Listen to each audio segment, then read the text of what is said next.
Hey guys, and welcome back to my channel. If you're new here, my name is Megan and I'm a mama to 6 kids. I almost said 8. We're a family of 8. But today I'm just going to be sharing with you guys just some normal meals that we have around our house that we have been enjoying lately. Now, these are not like a complete meals of the week. This is a what's for dinner because I have missed so many days. You guys are just getting the days that I am remembering to film. So today I'm actually tonight, whatever, I'm actually going to be making these amazing lettuce wraps. So they are so good. Oh my gosh, they're legit. So these lettuce wraps, we actually made them for a Christmas dinner, like a Christmas Eve get together with my in-laws. And they were phenomenal. I made them with my homemade baked egg rolls. But I'm not going to be making the egg rolls tonight. I'm actually going to be making like a chicken stir fry with the brown rice and millet noodles, like ramen style noodles from Costco that I get. I'll show you those in a second. But I'm going to be making a stir fry for a couple of my kids that aren't like big lettuce wrap eaters. So those are the two things I'm making for dinner tonight. So it is an Asian dinner night. Now, I highly recommend these. Like I said, I'll show you how it's done and I will post a link to the recipe down below, but they're super quick and easy to make. And so yeah, let's get started with it.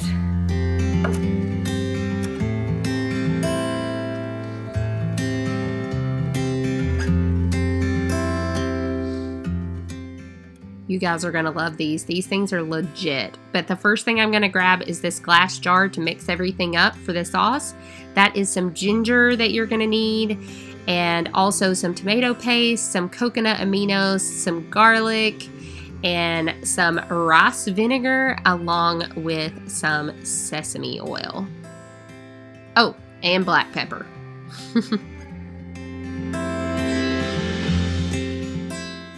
So like I said, I will link this recipe down in the description below, but it is so good, you guys. I know I keep saying that. It is Whole30 approved. It's paleo, all those things. It's very clean as far as ingredients go. You can choose to use, obviously, another type of meat. If you don't want to use the pork, you can choose to make ground chicken egg rolls or ground turkey egg rolls, or just no meat at all. Whatever your preference is, you can do that, but I'm just mixing up the sauce. The easiest way I think to do it is in a jar, because you can just put a lid on, shake it up, and pour it on top when it comes time. So the sauce is what really makes this dish so delicious. And yeah, it's awesome. I actually end up making this sauce again to put in the chicken stir fry that I'm making alongside this meal. Okay, so I grabbed this pork from Kroger. They have like this natural heritage breed pork that they carry. And you're gonna cook that along with the mushrooms and also the onions. Now, as this is sauteing up, then you're gonna get ready to add, about halfway through the cooking of the pork, you're gonna add in some water chestnuts. Now, me personally, I am not a water chestnuts person. However, they really make the texture and flavor, like it all kind of works together in lettuce wraps. So when you put the water chestnuts in here, you chop them up really fine anyway. So if you're like me and you're not a big fan of water chestnuts typically, it really does make the dish if you use them chopped in this.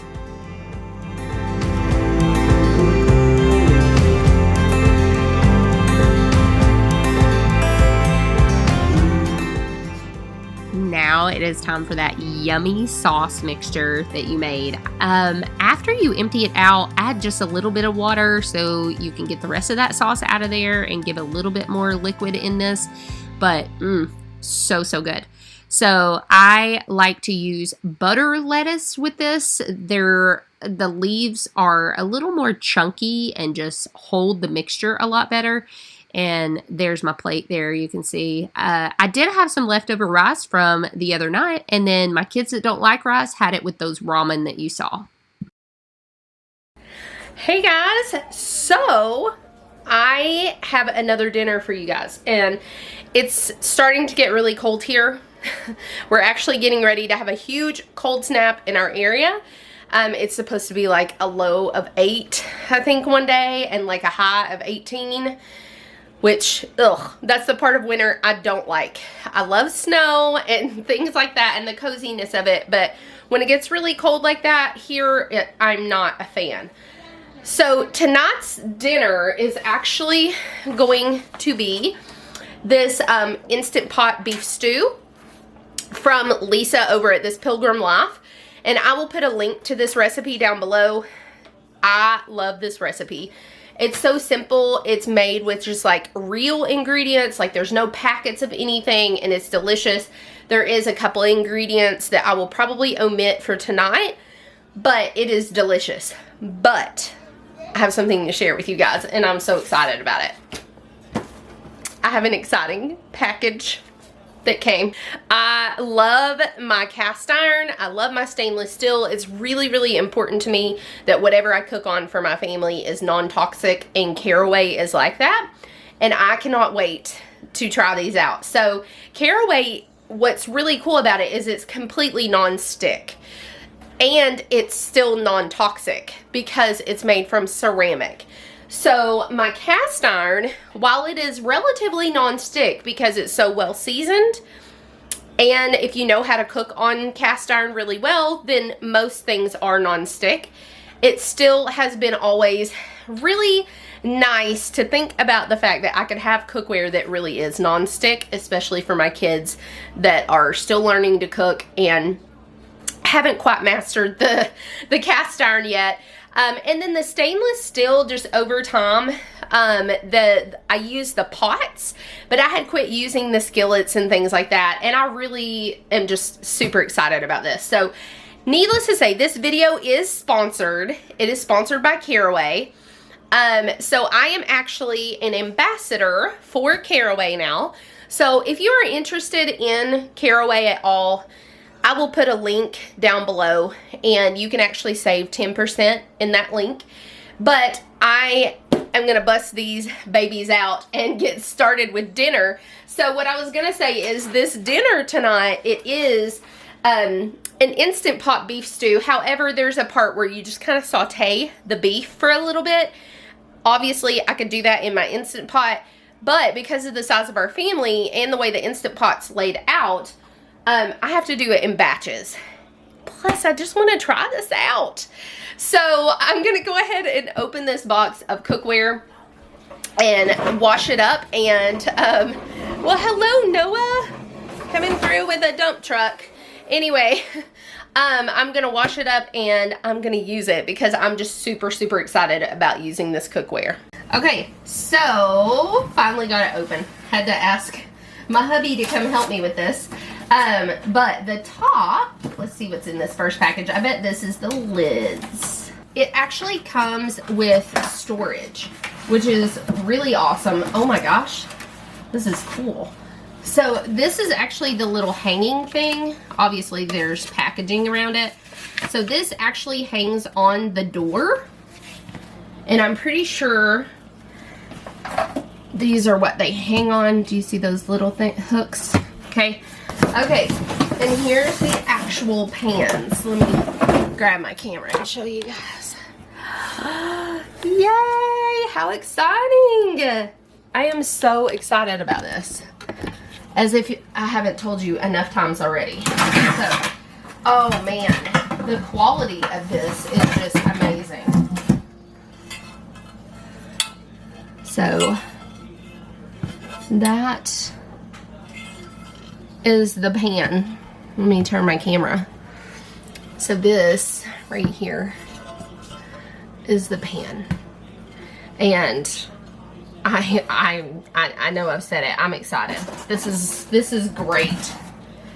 This is great.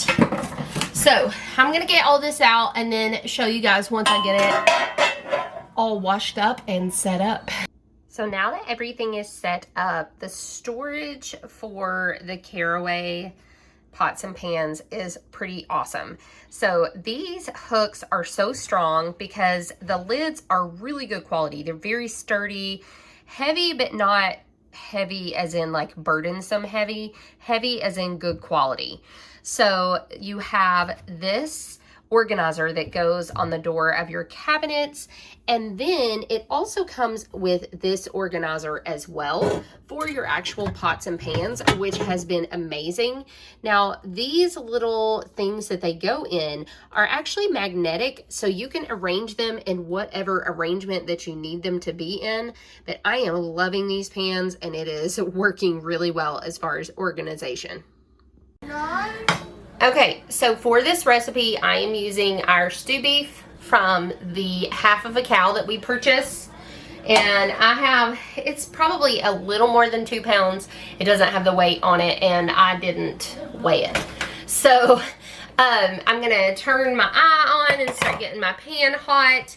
And while that's getting hot, I'm gonna go ahead and start cutting my vegetables. So the only vegetables that I'm using actually in my stew is obviously potatoes and carrots and an onion. Okay, so I'm going to add just a little bit of avocado oil into my pan. What, buddy? And then add my stew beef here. Okay, so I am just gonna spread my meat out here, and I am just gonna salt and pepper my beef and just browning my beef before I add it to my Instant Pot. After I remove my beef and put it in the Instant Pot, I have a little bit of white wine. It calls for red wine, I think, but I have a little bit of white wine that I keep in the fridge for cooking, and I'm going to add that to kind of deglaze the pan and add some extra flavor. Okay, so I moved my beef over to my Instant Pot, and I just keep this in my refrigerator for cooking purposes. So I'm also going to add a little bit more salt to this as well. Okay, and I'm just going to stir this around and kind of deglaze my pan. Not that there's really any glaze because this is so non-stick. It's working excellently. And then I'm just going to take this and pour it into my Instant Pot and then add my veggies. And we're also going to add some beef broth along with some bay leaves and some thyme and rosemary. Alright, so everything is in here and this is ready to go. So if you are wanting like a really hearty dinner, this would be a great one even if you're hosting, because it takes such a short amount of time. So first of all, we're going to plug it in. Let me move it closer over here. Oh my goodness. We're going to plug it in first. And then we're going to do manual, and we're going to do it for 35 minutes here. Make sure that your pressure valve is locked and loaded here. And once this is done, you're going to let it natural release for 15 minutes before you manually release it. And then your stew is done. And I'm telling you guys, this is so good. I'll show you what it looks like when it's all done. This is the delicious beef stew. It is so, so good, you guys. Still simmering in there. You put it on saute at the end with a little bit of cornstarch mixed with water, and it just kind of helps thicken it some. I just got mine before I put it in there because I love the soupiness of it all. But I am going to go have some dinner. Alright, spoiler alert, we're going to be making my lasagna recipe, regular and gluten-free from start to finish. Alright, so this is a pound of like breakfast style sausage. I actually prefer it over like the Italian sausages because around here I can't find like good Italian sausage that doesn't have junky stuff in it. So this is just a pound of sausage. You can use turkey or beef, whatever you want to in there. Italian sausage, whatever. And then this is half of an onion chopped up, and then I don't know how many garlic cloves minced. I always eyeball that part because we love the garlic in our sauce. And so I'm just going to let that cook, and once that's all cooked, then I'll start adding my different herbs and also adding the tomatoes. Alright, so I had to switch eyes because we were having issues with one of our stove eyes, and now the dishwasher is on behind me because we're trying to fix that too. You can tell we're having all kinds of issues over here. But I am ready to add my tomatoes. Now, I love these Muir Glen crushed tomatoes, but they are, let's see if that'll, no, it's not going to, there we go, fire roasted. They are scrumptious. So we are going to put one 28 ounce, is it 28 ounces? Yes, 28 ounce can in there of that. Then I have a 15 ounce can of just tomato sauce. And then I have 2 small things of tomato paste that I'm going to add as well. And I'm going to have to dig those out with a knife, and then I'll show you what herbs to add. Okay, so as far as adding herbs and stuff, I am going to add just some Italian seasoning. Now, most of my herbs and spices I do try to buy in bulk, and I will get them from, okay, so this is parsley. Sorry, I was thinking in my head that this was Italian seasoning. This is parsley, so I'm not going to do as much of that. That's a teaspoon, but I didn't quite fill the whole teaspoon of parsley. And you can do fresh parsley if you want. It's really good with all fresh herbs, of course, and that's what I use in the summer. This is Italian seasoning, but what I was saying, I'm going to do a whole teaspoon of Italian seasoning. Let me turn this down. It's starting to bubble. I might add a little bit more of the Italian seasoning. No, I think I'm going to stick with that, especially once I put in my basil. Anyway, so I buy most of my herbs and spices in bulk from Azure Standard. It's a great place to get things like that. I'm just finishing up this bottle of basil, but I did buy like a big package from Azure of basil. But anyway, so a teaspoon of basil is what I put in, a teaspoon of Italian seasoning, and about a half a teaspoon of parsley. And I'm going to stir that in really good. The next thing I'm going to do is add about a half a cup of water, because this is super thick sauce. So I'm going to add a half of a cup of water, and this will probably surprise you guys. You can use sugar if you want to. I use honey to add just a hint of sweetness. It's not a strong honey flavor or anything, and so I just drizzle honey over it. And then of course I am going to add some salt and pepper. Alright, there we go. And so I'm going to let this, I'm going to put the lid on. By the way, if you are using a cast iron Dutch oven, just keep in mind that unless it's enameled on the inside, you shouldn't be cooking tomatoes in it. So I'm going to give this a good stir, and then I'm going to put the lid on and let it simmer for a good long while, like 30 minutes to an hour. That's just the way I like it, because then the flavors can mesh really well. But then I'll come back and I'll get like a spoon and taste a little bit and see what I need to add. So this sauce is extremely forgiving. This is one of those things that you start with the basics of it, and you can adjust it to what your family likes. More garlic, less garlic. More basil, less basil. So on and so forth. A little bit more sweetness, a little bit more salt. So whatever your family likes, you can even add more meat if you want to. You can add no meat as well, but it makes a lot of sauce. So this is almost like 2 meals worth of sauce for us, or if we have like people over, this will be enough sauce for everybody. So that, if that gives you a picture of how much it makes, I'll actually show you. It's a lot. So anyway, but I'm gonna let this simmer, and then I will show you when I come back to it, and I'll show you how I put together my lasagna. Okay, so this is the pot for the regular noodles. This is for my gluten-free noodles. It was already boiling before I needed it to. Sorry, I was like super zoomed in. And I am doing my mixture of ricotta cheese. with some parsley, and I'm gonna add an egg, and this will be one of the layers in our lasagna. And so once I get the noodles boiled up and ready to layer, I'll show you how I do that, and like I said, show you the finished result. So this lasagna is so delicious, and honestly, like, making homemade lasagna, it's kind of a longer process, but in my opinion, it is so very worth it.